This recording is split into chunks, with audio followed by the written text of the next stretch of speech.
Bonjour à tous, aujourd'hui on va parler de l'univers Batman Arkham Knight, la trilogie Batman Arkham Asylum, City et Origins.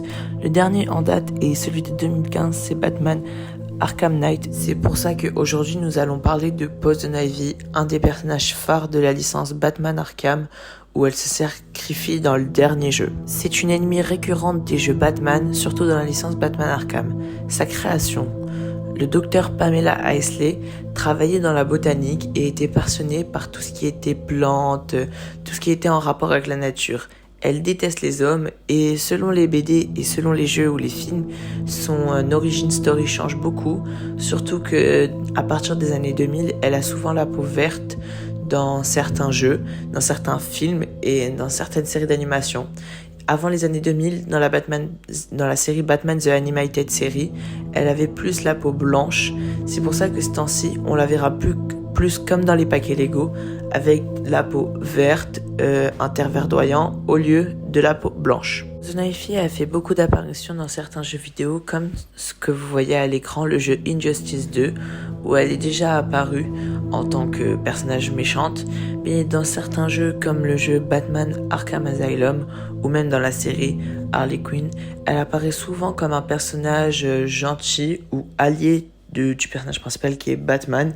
Elle est immunisée contre toute toxine et maladie, ce qui va aider dans le jeu parce qu'elle va se sacrifier à un moment donné pour que la ville de Gotham soit libérée, libérant elle-même sa volonté de la nature et libérant les plantes, tout ça, pour que la ville puisse être sauvée des griffes de l'épouvantail qui était sur les ordres de Red Hood. Poison Ivy, au début, c'était un personnage qui n'avait pas de pouvoir, qui avait juste des armes et un laboratoire, qui voulait se venger de ceux qui attaquaient la nature, les hommes et tout ça. Dans la série Batman de la première version avant les années 90, c'était juste une scientifique qui voulait s'en prendre aux hommes et les emprisonner et tout machin. Mais après, c'est devenu un personnage avec de vrais pouvoirs. En plus, elle est connectée à la même source d'énergie que Swamp Thing, qu'on voit aussi dans Injustice 2. C'est un personnage lié aussi à la nature. C'est en gros le green, c'est la source où sont reliés les deux personnages. Elle est souvent apparue aussi dans la série Batwoman. Elle est en couple avec la policière qui s'occupait de Gotham, la flic. Et ça a été Poison Mary qui l'a remplacée dans la 3e saison, devenant l'ennemi principal de cette saison, étant une nouvelle version moderne de Poison Ivy, avec les mêmes pouvoirs, les mêmes atouts, parce que elle, en gros, elle a été, je crois, piquée par une sorte de plante. Et puis, en deuxième partie de cette vidéo, nous allons parler de Harley Quinn, la fameuse amante de Poison Ivy. L'origin story de Harley Quinn est la même dans beaucoup d'univers, surtout dans la Terre New 52. C'est le docteur Harleen Quinzel qui travaille à l'Arkham Asylum, qu'on verra dans les jeux et qu'on verra aussi dans les films, dans la série Harley Quinn, Batman et le Joker. Mais tout d'abord, elle est en couple avec le Joker, qui est une relation malsaine, et elle va le comprendre très rapidement. C'est pour ça qu'après, elle va aller dans certains comics avec Poison Ivy, mais cette relation va commencer après les années 2000, parce que avant les années 2000, Poison Ivy était plus une héros solitaire protégeant la nature pour elle-même. Pour le personnage de Harley Quinn, nous avons une vraie évolution au fil des comics. C'est une des premières ennemies de Batman qui a été en générique avec le Joker. Elle a d'abord aidé en tant qu'assistante à l'asile d'Arkham, puis elle est tombée follement amoureuse, comme tout le monde connaît dans l'histoire Mad Love, mais il lui a fallu quand même beaucoup de temps pour comprendre que la relation n'était pas bonne. Mais la version de Harley Quinn où on verra le plus responsable d'elle-même, c'est dans la série Harley Quinn disponible de DC Comics. On nous apporte une vraie histoire sur elle et Poison Ivy. J'aurais bien aimé que la série s'appelle quand même Harley et Poison Ivy parce que on a une vraie histoire entre les deux, on découvre des personnages, d'autres aspects du personnage qu'on n'avait pas idée, alors qu'avant dans les anciens dessins animés de Batman et les aventures, on avait vraiment une version générique du personnage de Harley Quinn. Elle restait tout le temps avec le Joker, tout follement amoureuse, se faisant refouler pendant beaucoup de temps, jusqu'à un jour comprendre qu'elle n'était pas faite pour ça. Et le design des films Suicide Squad a aussi apporté une version rebelle à Harley Quinn, qui a donné un vrai peps au personnage, qui a fait ressentir de la joie, de la tristesse, mais aussi du regret, parce qu'au final, elle aimait pas vraiment le Joker. C'était plus une amour à profusion parce qu'il l'aimait pour certains défis, machin, il se servait d'elle. Alors que là, avec Poison Ivy, elle comprend vraiment avec qui elle est.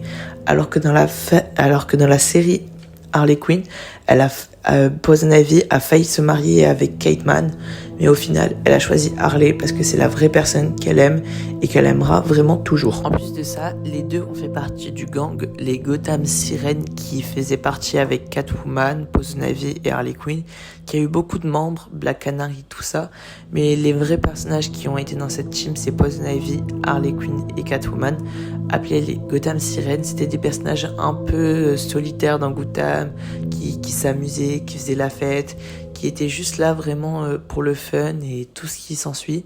C'est pour ça qu'on les verra dans la série Batman. Troisième partie de cette vidéo et dernière partie qu'on va aborder, les apparitions de Poison Ivy. Déjà, nous avons la trilogie Arkham, Arkham Origins, Arkham Asylum et Arkham City. Elle apparaît dans ces 3 jeux en tant qu'antagoniste et en tant qu'aussi alliée.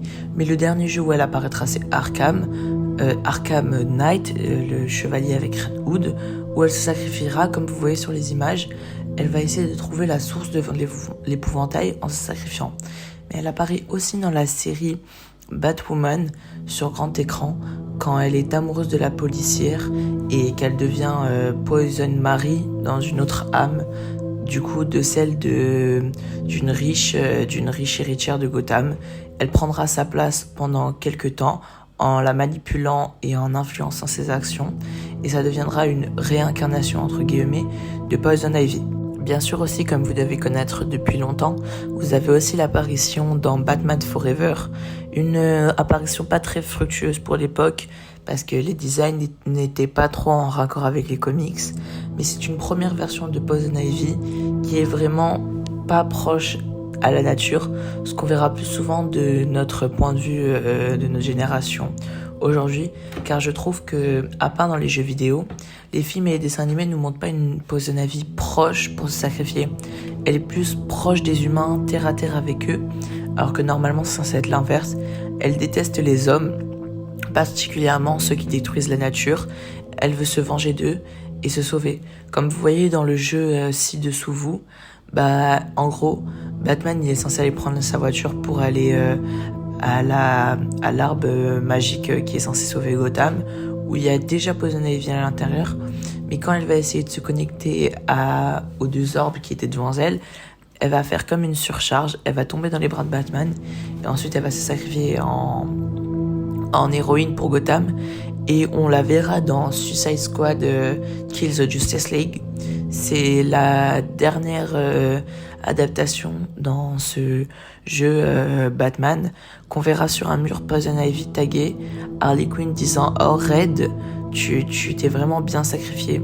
Et c'est ce qu'on verra le dernier message pour cet univers qui est l'univers de Batman Arkham. Maintenant, je vais donner mon propre avis sur le personnage.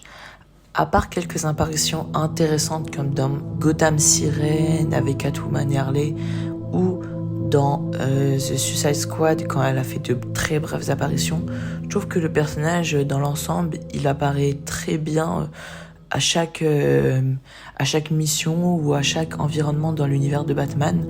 Elle est adaptée à peu près toute situation. On la voit des fois en arrière-plan dans des comics. Dans les dessins animés c'est moins, parce que ce temps-ci DC je crois qu'il se concentre un peu plus sur les vraies séries. Mais comme on a vu dans la série Créature Commando, peut-être qu'on pourrait la voir apparaître pour une 2e saison, à voir, parce qu'on a vu déjà que le Batman dans cet univers était actif, comme on voit dans un des flashbacks, je crois, de Dr. Phosphorus. Et le personnage en général, il reste très bon, très intéressant à lire, à entendre, bonnes répliques et tout ça.